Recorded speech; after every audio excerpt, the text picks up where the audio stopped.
Chaque enfant doit découvrir sa motivation, son rêve. On ne peut pas choisir le rêve pour ces enfants. Alors que le plus souvent, les parents ont tendance à coller leur vie sur la vie de l'enfant.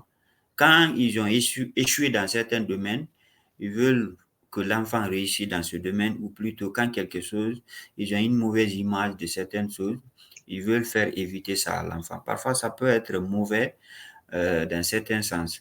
Et encore une fois, pour revenir à ce que j'ai dit, pour que les parents puissent aider l'enfant à mieux choisir ce qu'il veut faire dans la vie, ça doit venir d'une sorte d'inter-échange avec l'enfant. Et on doit questionner suffisamment son enfant pour connaître ce qui motive l'enfant. Et le choix doit tenir compte de 3 critères que j'ai cités. La Premier question critère, était de savoir quel conseil donnerez-vous aujourd'hui à ces parents qui exigent certains domaines à leurs enfants, même si l'enfant avait déjà un autre choix. Quel conseil donnez-vous à ces enfants aujourd'hui? À ces parents, du moins. voilà, et je disais par rapport à ce sujet, avant qu'on ait été coupé, que le fait que les parents interviennent dans le choix des enfants n'est pas forcément une mauvaise chose. Et puisque les parents ont une certaine vision sur la vie professionnelle beaucoup plus développée que les enfants. Les parents savent ce dont le marché a besoin. Ils peuvent savoir aussi la qualité de leur enfant. Je crois que si le choix des parents tiennent compte des critères que j'ai cités tantôt, je crois que ce n'est pas une mauvaise chose. Mais si, dans le cas où les parents eux-mêmes n'ont pas cette vision, si vous voulez, de l'orientation, de la vie professionnelle, en ce qui concerne la vie donc professionnelle de l'enfant, ça peut créer des problèmes à l'enfant à l'avenir. C'est pourquoi je pense que il faut faire la part entre deux situations. Et les parents qui ont, par exemple, certaines façons de voir le monde, pour parler, par exemple, du cas de mon père qui a dit qu'il ne veut pas que son fils devienne policier ou juge. Tu vois, donc il y a des parents comme ça qui ont détesté certaines choses dans la vie et qui l'interdisent carrément à leur enfant. Je crois que c'est pas une bonne chose. Chaque enfant doit découvrir sa motivation, son rêve. On ne peut pas choisir le rêve pour ses enfants. Alors que le plus souvent, les parents ont tendance à coller leur vie sur la vie de l'enfant. Quand ils ont échoué dans certains domaines, ils veulent que l'enfant réussisse dans ce domaine, ou plutôt quand quelque chose, ils ont une mauvaise image de certaines choses, ils veulent faire éviter ça à l'enfant. Parfois, ça peut être mauvais dans certains sens. Et encore une fois, pour revenir à ce que j'ai dit, pour que les parents puissent aider l'enfant à mieux choisir ce qu'il veut faire dans la vie, ça doit venir d'une sorte d'inter-échange avec l'enfant. Et on doit questionner suffisamment son enfant pour connaître ce qui motive l'enfant. Et le choix doit tenir compte de 3 critères que j'ai cités. Premier critère, il faut tenir compte du mérite, du côté fort de l'enfant. Puisque je l'ai dit, chacun de nous, ça c'est naturel, c'est de la création. Chacun de nous est fort dans un domaine, on est aussi faible, on peut aussi être faible dans un autre domaine. Donc il faut tenir compte de ce en quoi l'enfant est fort. Donc il faut bonifier, si vous voulez, le point fort de l'enfant. Donc tu tiens compte de ça, c'est un premier élément. Le deuxième élément duquel il faut tenir compte, c'est l'amour. J'ai dit tout à l'heure la motivation. J'ai dit on ne fait rien si ce n'est pas par motivation. Mais il se trouve que il y a deux types de motivation. Il y a des motivations intrinsèques, il y a des motivations extrinsèques. Peu importe ce qui motive quelqu'un, mais il y a forcément quelque chose que l'enfant aime faire, dans lequel il se sent à l'aise. Et les coachs, pour me reprendre, disent souvent que ce que tu dois faire dans la vie, C'est ce genre de métier que tu es capable de faire sans être payé. Et que à partir du moment où tu considères ton travail comme un travail, ce n'est plus ton travail. Ce qui est ton travail, c'est ce que tu es capable de faire et que tu te sens à l'aise en le faisant. Même quand on te dit que tu ne seras pas payé, tu es à l'aise parce que c'est un travail qui te plaît naturellement. Je crois que c'est aussi le deuxième élément, l'envie pour le domaine. Et le dernier élément, c'est tenir aussi compte du marché de l'emploi de façon générale, parce que les études aussi, c'est un projet. Et l'objectif de faire des études, c'est aussi de réussir sa vie. Et pour réussir sa vie, il faut tenir aussi compte des réalités de la société. Savoir, par exemple, euh, quand tu es en Afrique et que tu es médecin, par exemple, tu peux être beaucoup plus employé que celui qui a fait, si vous voulez, sociologie. Ou quand tu es en Afrique, tu as fait, par exemple, ingénierie, tu es bon dedans, tu peux facilement avoir du travail. Tu as fait, par exemple, si vous voulez, littérature. Vous voyez, quand tu as fait droit et que tu maîtrises très bien, tu peux faire beaucoup de choses ou économie. Je crois que on peut aussi tenir compte de ça comme troisième critère. Ok. Merci beaucoup. On va continuer. Bon, cette question, c'est pas d'abord quel a été votre niveau, le niveau économique de votre famille. Et voilà.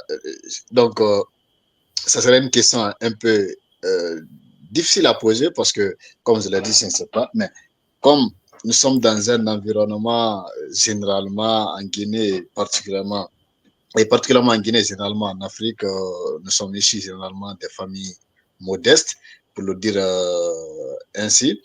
Alors, je m'en vais à poser cette question. Comment le contexte économique de votre famille a influencé votre parcours scolaire? Bon, je dirais positivement, puisque moi, je suis issu d'une famille pas très riche, mais pas pauvre aussi. Moi, je n'ai pas, fondamentalement, moi, je n'ai pas senti la pauvreté. Euh, Mhm. à certains moments, il y a eu des difficultés, bien sûr, mais je pense que moi, quand je me compare à certains de mes amis au même moment qu'on étudiait, je crois que je m'estime heureux dans le sens où euh, je suis issu d'une famille où mon père et ses deux frères, il y a son petit frère, il y a son grand frère, donc une famille un peu grande. La famille est tellement soudée que le projet est partagé par tout le monde. Je crois aussi que moi, ce qui m'a aidé surtout à ne pas le sentir, c'est deux aspects. Le premier aspect, le fait que sur le plan matériel, je ne suis pas issu d'une famille pauvre, si je peux m'exprimer ainsi, excusez-moi, parce que le nécessaire a toujours été là, c'est dont on a besoin. Et le premier élément. Et le deuxième élément, le fait que j'ai toujours mis en tête que je veux faire des études longues, je crois que le projet a été partagé aussi par la famille. Beaucoup m'ont accompagné dans ce sens. Mon papa surtout, mon papa avait une stratégie, il avait une philosophie en ce qui concerne l'enfant. Il dit que l'enfant, c'est, c'est quelqu'un qui doit être entretenu entre deux équilibres. Et tu ne dois pas lui donner suffisamment pour ne pas lui donner envie d'abandonner les études ou d'être plus motivé par la vie, la beauté de la vie, mais ça ne doit pas lui manquer aussi pour ne pas qu'il soit découragé. Donc moi, mon papa m'a toujours maintenu dans cet équilibre-là. Et sinon, là où moi j'ai étudié, surtout au niveau du collège, j'étais dans une famille qui était vraiment riche. C'est à une époque où leurs parents avaient ramassé le diamant. Et à Banankoro, là, il y a ce qu'on appelle. Donc, je crois que ce que j'ai côtoyé à ce moment, surtout au niveau du collège, avaient vraiment beaucoup d'argent. Les parents les achetaient des vélos, voire même des motos. Ils avaient beaucoup d'argent chaque fois. À un moment donné, ça a failli un peu. joué sur moi, mais mon papa a toujours réussi à me maintenir dans l'équilibre là. Quand quelque chose est nécessaire, en ce qui concerne les études, par exemple, fournitures scolaires, tout ça, tout ce qui est nécessaire aux études, ça n'a jamais manqué. Mais ce qui est du cadre, si vous voulez, ludique, du cadre de la vie, amusement, je crois que j'ai pas eu ça souvent. Chaque fois, souvent quand je venais en vacances chez mon père, il achetait les habits pour moi, il me donnait un peu d'argent, après il me fait retourner. Pendant que mes amis, on leur donnait une somme importante, on leur dit d'aller acheter tout ce qu'ils veulent. Moi, j'ai pas été comme ça. À certains moments, j'étais parfois aigri contre mon père. Je m'énervais, mais avec le recul, je crois que il m'a beaucoup aidé sur ce plan. Ok, je m'en vais à poser cette autre question. Voilà, vous n'êtes pas issu d'une famille modeste, mais vous avez eu quand même eu des amis. euh,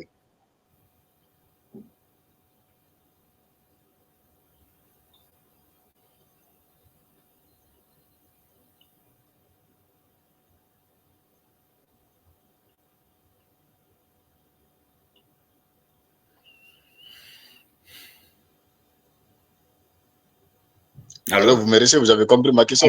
oui. Bon, j'ai pas compris. On a été, je crois que le son n'est pas venu. Ouais. Vous avez compris la question bien. Vous pouvez la reprendre si vous voulez, s'il vous plaît. Ok. Je disais que vous n'êtes pas issu d'une famille modeste, mais vous avez quand même eu des amis qui en étaient. Donc, en regardant avec le recul, quelle est vraiment la place de l'économie dans la formation d'un enfant? Est-ce est-ce que le fait d'être ici d'une famille qui a un peu les moyens a une certaine influence vraiment sur le parcours scolaire? J'ai dit oui, j'ai dit oui. Moi, je crois que dans la vie, tout est question d'équilibre. Et je parlais tout à l'heure de mon père, mais je crois que quelle que soit la volonté, la stratégie employée par mon père, si il n'avait pas un enfant qui avait à cœur d'étudier, ça n'allait pas réussir. C'est pourquoi je pense que la question de la question matérielle, le niveau économique de la famille a des impacts sur, bien sûr, a des impacts sur les études des enfants, mais ce n'est pas quelque chose qui détermine forcément si l'enfant va étudier ou pas. Vous savez, les études sont un projet, constituent un projet. Donc, il faut savoir motiver l'enfant, l'aider à aller dans ce sens. Et si les parents n'ont pas les moyens qui permettent parfois à l'enfant d'être dans des conditions qu'il faut, ça peut créer le manque. Et ça peut, quand l'enfant à l'école, par exemple, est motivé ou plutôt pense à d'autres choses, à d'autres préoccupations, il n'arrive pas à manger à sa faim, il a besoin des choses qu'il voit avec ses amis, lui n'a pas ça. Je crois que ça peut impacter, ça peut jouer. Ça peut constituer une cause d'échec de certains enfants, ou ça peut empêcher certains de faire des études longues. D'ailleurs, ça a été le motif pour certains de faire des études courtes. Par contre, certains qui sont issus, excusez-moi, qui sont issus des familles riches n'ont pas donné aussi des résultats favorables à l'école parce que les parents n'ont pas pu jouer sur l'équilibre là. Les parents ont mis les enfants dans toutes les conditions et les enfants, ne sachant pas parfois ce qu'il faut en faire, n'ont pas pu étudier. Je crois que quand on a les moyens, il faut aussi tenir compte de ça et essayer de jouer sur cet équilibre-là qui permet à l'enfant non seulement d'avoir le nécessaire, mais aussi de ne pas être un enfant gâté au risque de ne pas poursuivre ses études. Donc, l'environnement familial sur le plan économique a bien sûr des impacts sur la réussite scolaire. Ceux qui sont issus des familles riches sont prédestinés à réussir plus facilement que ceux qui sont issus des familles pauvres. Mais ce n'est pas automatique. Et ça dépend non seulement de la volonté aussi de l'enfant à étudier. Parce, quelle que soit la volonté d'un enfant, s'il est issu de certaines situations, ça peut impacter. Mais s'il a une volonté tellement grande, l'enfant peut réussir, quelles que soient les difficultés. Mais quel que soit aussi euh, l'effort des parents dans l'accompagnement de l'enfant, si l'enfant ne veut pas étudier, ça ne va pas passer. Donc, je crois que c'est ce qu'il faut dire pour résumer sur cette question.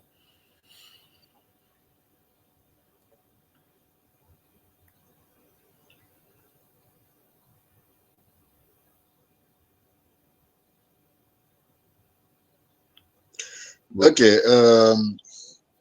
merci beaucoup.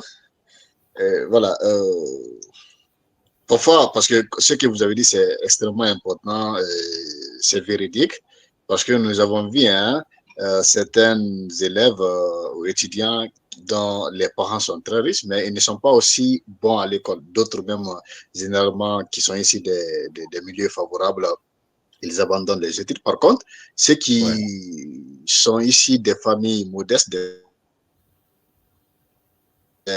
à s'en sortir beaucoup mieux que ceux dont les parents ont des moyens, dépend vraiment de la motivation de l'élève en question ou bien de l'étudiant. Ouais. Maintenant, concernant votre département, aujourd'hui, vous êtes doctorant en administration publique. Hein? Oui. Voilà. Donc, y a-t-il un conseil que vous donnerez-vous aux étudiants qui sont aujourd'hui euh, dans votre domaine ou bien aux futurs étudiants? Est-ce que vous conseillez votre domaine aujourd'hui à certains étudiants? Est-ce que vous êtes fiers de ce département? Euh, pour répondre à cette question, je reviens sur le conseil que m'a donné mon mentor, que j'ai expliqué d'ailleurs à l'entame. Je crois que euh, dans un premier temps, je dirais que ce qui est important n'est pas forcément ce qu'on fait, mais la manière dont on le fait. Euh, Comme le disait Emmanuel Kant, que quand on va à la recherche de la vérité, il faut aller avec toute son âme. Et je dirais que quand on fait quelque chose, il faut le faire de la meilleure des manières possibles. Je crois que c'est ce qui fait que on peut réussir dans n'importe quel domaine. Ceci étant, il faut dire quand même qu'on doit tenir compte de certaines spécialisations quand on est dans certaines sociétés. Moi, je pense que les sociétés pauvres comme les nôtres, on a beaucoup plus besoin des domaines liés aux techniques et à la technologie et aux sciences qu'au domaine littéraire. Puis ça, il y a des explications. Premièrement, d'abord, euh, la politique les politiques qui ont été mises en place par les premiers dirigeants de nos pays ont beaucoup plus favorisé l'épanouissement des sciences sociales, qui a fait qu'il y a eu beaucoup d'étudiants qui ont été formés dans ces domaines-là que dans les matières exactes. Et ça fait qu'on est aujourd'hui en manque d'ingénieurs, on est en manque de médecins, alors que c'est dans ces domaines-là qu'il y a le besoin. Donc, je ne dirais pas que je déconseille l'administration publique à quelqu'un, mais je pense que quand on vient d'une société pauvre comme les nôtres, il est beaucoup plus utile de faire des domaines liés à l'ingénierie, à la médecine, mais aussi à l'agronomie, parce que ça tient compte du besoin exact et évident du pays. Je crois que c'est ce que je peux conseiller. Mais encore une fois, les études constituent un projet et c'est à chacun de savoir ce qu'il veut dans la vie, ce qui le motive.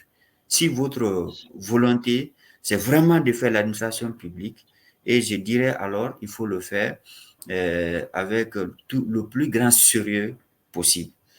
Bon, moi, dans mon cas, je dirais que Ok, moi, je suis merci très beaucoup. polyvalent. Moi, j'ai fait Euh, d'abord. droit, j'ai fait aussi administration publique. Je crois que je suis partagé entre les deux. Je suis juriste d'un côté, mais je suis aussi administrateur. Ok. Alors, est-ce que nous sommes à terme de notre émission? Voilà, ça te reste, je crois, une à deux questions. Et est-ce qu'à un moment donné, M. Mamadou Mbali s'est dit que non, j'abandonne tout, je vais quitter l'école? Est-ce qu'à un moment donné, vous avez eu cette sensation d'abandonner tout? Décidément, vous voulez les anecdotes, hein? Viens des anecdotes. Oui, il y a eu, le moment est venu, mais je crois que euh, l'enfant passe à beaucoup d'étapes dans la vie. Il y a beaucoup d'étapes. Je crois que le moment, c'est quand je faisais le BPC, que j'ai voulu abandonner les études. Mais encore une fois, ce n'était pas forcément pour des raisons économiques, mais parce que j'ai joué au foot et beaucoup me disaient que je peux devenir un footballeur, que je serai.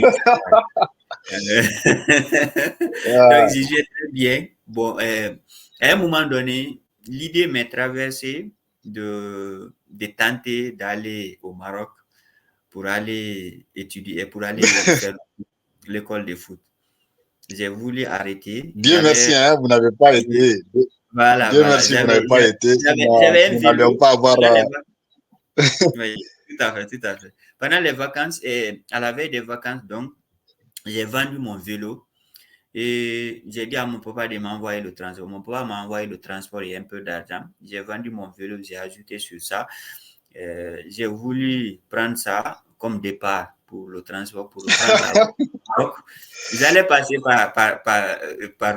par Mali, aller au Maroc. Ma première destination, c'était le Maroc. Peut-être qu'arrivé là-bas, j'allais être motivé par la Méditerranée, qui sait.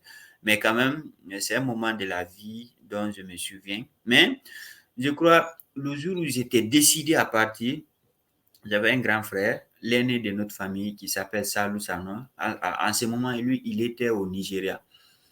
Euh, c'est le jour où je devais partir. On m'a appelé, on m'a dit que mon grand frère a laissé une commission pour moi et qu'il m'appelait au téléphone. À l'époque, c'était les téléphones fixes. Il m'a appelé, je suis parti. La commission, il m'avait apporté beaucoup d'argent. Il m'accompagnait à cause de mes études, il m'encourageait et il m'a appelé. Je suis parti, on a parlé au téléphone. Il m'a encouragé, il m'a dit combien de fois il est fier de moi parce que j'étudie avec sérieux, il compte sur moi. Il compte réellement sur moi. Je crois que ça a tout changé.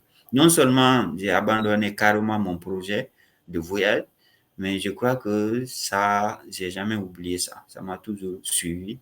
À chaque fois que je passe des moments difficiles, je pense aussi à ces moments-là. Ok. Voilà, je vais revenir un peu en arrière avant de poser la dernière question. Mamadou Mbalou n'a pas forcément aimé toutes les matières, disons, une fois, quand vous étiez au lycée ou bien à l'université. Vous avez dit que vous étiez fort, un peu, vous étiez beaucoup plus fort dans les matières littéraires que exact. Et comment vous avez fait face à ces matières que vous n'aimez pas? Parce que c'est bien beau de conseiller les gens, bon, de donner des anecdotes, des bonnes expériences sur nos réalisations, mais nous avons tous nos faiblesses, comme vous l'avez dit. Et comment vous avez fait face à ces matières-là? Comment vous avez pu les valider? Ou bien, quelle conditionnalité vous avez créé à les aimer pour que vous puissiez vraiment les valider avec des bonnes notes ou bien des mots passables? Ok. La question me permet d'ailleurs de revenir sur un point qui me semble vraiment important. Euh, c'est justement le fait pour les enfants de choisir les matières qu'ils doivent faire au détriment de certaines matières. Moi, je crois que quand on veut réussir dans la vie, ou si on veut pas avoir de problème dans son cursus universitaire, il y a des matières qui sont indispensables. D'abord, la première matière, c'est les maths. Si vous êtes vraiment soucieux, vous voulez aider votre enfant à réussir, je crois que l'enfant doit avoir la base en mathématiques. Les mathématiques sont vraiment incontournables. Moi, j'ai beaucoup remarqué ça. Ça m'a beaucoup suivi. J'ai eu assez de difficultés par le fait que euh, je ne me suis pas adonné aux mathématiques. À un moment donné, il est bien beau de dire, on peut dire, je suis fort dans ça, je ne suis pas fort dans ça, mais je crois avec la détermination, même si on ne devient pas meilleur dans telle ou telle matière, mais si on s'y met, on peut quand même avoir la base. Je crois le fait que j'ai pas eu les bases en mathématiques, ça m'a beaucoup fatigué par la suite. Maintenant, pour répondre à votre question, au niveau collège, au niveau du lycée, de l'école primaire, les mathématiques de là-bas, je crois que c'est élémentaire. Tout le monde peut s'en sortir avec un peu de sérieux. J'ai pas eu assez de difficultés avec les calculs et autres là. C'est vrai, c'était un peu difficile, mais à l'examen, c'est un passage obligé. Je crois qu'au BPC également, c'était la même chose. Au bac et au BPC, c'était des groupes de révision qu'on a fait, créés. Il y avait un grand qui était spécialiste, qui faisait maths à l'université, qu'on faisait payer et qui nous faisait réviser à la maison. Donc, je me suis beaucoup appliqué. C'est vrai, avec beaucoup plus d'efforts que les autres, parce que pour moi, ça passait difficilement. Mais je me suis quand même beaucoup, beaucoup appliqué parce que je savais que c'était un passage obligé pour avoir le BPC. Mais dès que j'ai passé aussi le BPC, j'ai tourné dos aux mathématiques. Je crois que ça m'a suivi parce que j'ai fait, moi, j'ai eu un cursus un peu, comme je vous l'ai dit tout à l'heure, transversal entre droit et économie. Je crois que la partie économie, et toutes les parties qui sont liées à la pratique m'ont un peu fatigué, comptabilité, gestion et d'autres. Mais ce qui est lié à la littérature, je crois que je m'en suis beaucoup sorti. Donc cela me permet de revenir sur le conseil. Si vous voulez vraiment réussir dans n'importe quelle discipline dans la vie, il faut avoir la base en mathématiques. En ce qui concerne les matières littéraires, à force de travail, on peut se rattraper. Mais si vous avez raté la base dans les calculs en maths, c'est très, très, très, très difficile de se rattraper dedans. Donc, c'est le conseil que je peux donner à ces niveaux. Ok, nous allons procéder à la dernière question avant de procéder à la clôture de l'émission. Est-ce que, avec le recul, là, Monsieur Mamadi, comment votre parcours scolaire a influencé votre développement personnel, votre personnalité, Monsieur Mamadi, comment votre parcours a influencé la personnalité que nous voyons en vous aujourd'hui? Euh, je ne sais pas mais si je peux répondre à cette question de façon satisfaisante dans la mesure où je ne peux pas faire de jugement sur ma personne et comment les autres me perçoivent. Est-ce que je suis un modèle? Est-ce que je ne sais pas, je ne peux pas répondre à cette question. Mais en ce qui me concerne, je pense que personnellement, je suis fier de mon parcours. Je suis vraiment fier de mon parcours pour deux raisons fondamentalement. Premièrement, j'ai toujours eu envie de faire des études longues. J'ai toujours, je me suis toujours dit qu'il faut au moins que j'ai mon doctorat. C'est vrai, j'ai pas encore soutenu, mais à ce stade, j'ai terminé mes travaux de recherche. J'ai fini la rédaction de ma thèse. Et je suis en train de finaliser, de faire les travaux de finalisation pour programmer la soutenance et faire. Je crois que je suis presque à terme. Sur ce plan, je crois que, surtout pour répondre à votre question, je crois que pour être une personne timide, une personne trop introvertie, je crois que les études m'ont beaucoup formé. À force d'être sur les bancs, d'être toujours confronté à des épreuves. Et j'ai aussi eu la chance de faire des voyages. J'ai étudié au Sénégal, je suis en Turquie, j'ai vécu pas mal de choses comme ça, des difficultés de la vie qui m'ont vraiment donné certains caractères. Je crois que il y a deux personnes je vais sortir un peu du cadre pour vous dire qu'il y a la réussite. En ce qui concerne la réussite, il y a le plus souvent deux personnes. Il y a des personnes qui naissent avec la motivation nécessaire et les qualités, aussi bien intellectuelles que physiques, qui les permettent de réussir dans la vie. Certaines personnes sont tellement... C'est des personnes qui sont programmées pour réussir. C'est des personnes qui sont motivées, qui savent dès le départ ce qu'elles veulent. Dès l'enfance, c'est des enfants énergiques qui font tout avec motivation, détermination, qui savent ce qu'ils veulent. C'est des rebelles en fait. Ces enfants, quel que soit là où ils sont, c'est des enfants, s'ils ne meurent pas tôt, parce que là aussi il y a le danger, hein, parce que quand ils sont tellement rebelles, ils n'ont peur de rien. C'est des enfants, s'ils ont une longue vie, c'est des enfants qui sont appelés à réussir. Par contre, il y a d'autres qui ne sont pas forcément comme cela. Il y a des enfants qui sont parfois timides, très calmes, très introvertis, qui ont besoin d'épreuves. Je crois que ces enfants ont besoin de se confronter à la vie, d'affronter la vie. C'est la vie qui les apprend des épreuves. Ils vont rencontrer des difficultés, des situations qui vont les dire, qui vont les permettre d'être expérimentés et qui vont créer leur motivation. Moi, je crois que j'appartiens à cette catégorie. Donc, c'est la vie qui m'a beaucoup appris. Je crois que le fait d'avoir un parcours long dans les études m'a permis de comprendre pas mal de choses. Ça m'a aidé aussi à avoir certains caractères. Je crois que avec le recul, c'est ce que je peux dire par rapport à ça. Mais encore une fois, je pense que ce n'est pas nécessairement bon pour tout le monde, surtout quand on est issu des familles pauvres, mais quand on vient de l'Afrique, de faire des études longues. Je crois que quand on peut faire des études qui nous permettent d'avoir du travail facilement, c'est ce qui nous permet de soutenir la famille et de pouvoir réussir facilement la vie. Mais moi, j'ai toujours voulu être académicien, faire des recherches. Je crois que en ce qui me concerne, ma vie se passe comme j'ai voulu que ça se déroule. Alhamdulillah. Ok, merci beaucoup. Vraiment, vous m'inspirez déjà. Et voilà, la dernière question, ce n'est pas nécessairement une question. Et en regardant votre caméra, quel conseil pouvez-vous prodiguer aujourd'hui aux jeunes gens à travers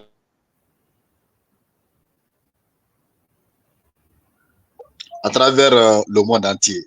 Quel conseil vous pouvez donner, vous pouvez prodiguer aux jeunes gens dans le cadre de l'éducation? En une minute. Bon, en une minute, je ne suis pas si je suis mieux placé pour donner un conseil à qui que ce soit, dans la mesure où aucune vie n'est la copie d'une autre vie. Chaque vie est originale. Ça veut dire que chacun vit sa vie, chacun a ce qu'il veut dans la vie, a ses propres motivations. Je crois que sur ce plan, je ne suis pas mieux placé pour donner un conseil à qui que ce soit. Par contre, de par mon expérience, de par tout ce que j'ai vécu dans la vie et ce que j'ai connu surtout sur le plan des études, je crois que, comme on le dit, les générations se bonifient. Il n'est pas forcément nécessaire que les générations à venir vivent les mêmes souffrances que ceux qui les ont précédés. De par ce que j'ai vécu, ce dont j'ai souffert, je crois que les études doivent être un projet. On doit savoir ce qu'on veut, pourquoi on étudie, jusqu'à quel point on étudie. Et ce projet doit être chaque fois revu, étudié. Chaque année, est-ce qu'on a évolué dans les études? Qu'est-ce qu'on a appris? On doit avoir un plan. Chaque semaine, qu'est-ce qu'on a appris?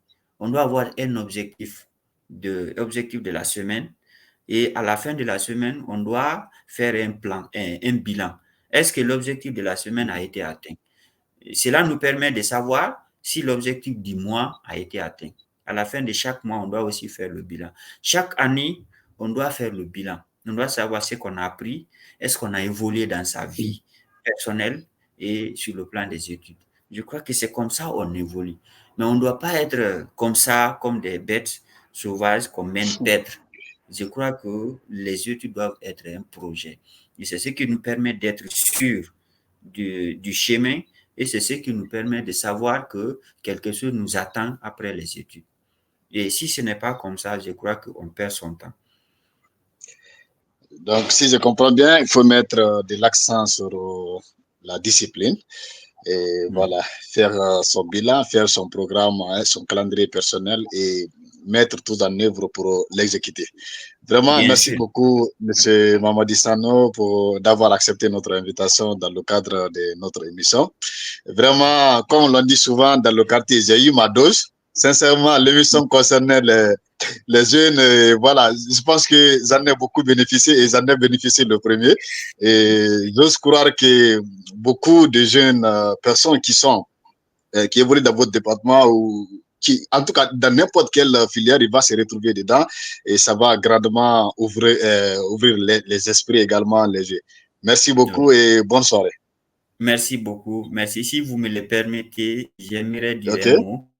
OK. Moi, je tiens à vous remercier personnellement, d'abord pour l'estime, le fait que vous ayez mis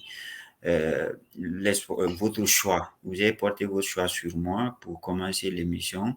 Ça exprime beaucoup de choses pour moi. Et moi, tu es un jeune aussi qui est très talentueux, très motivé.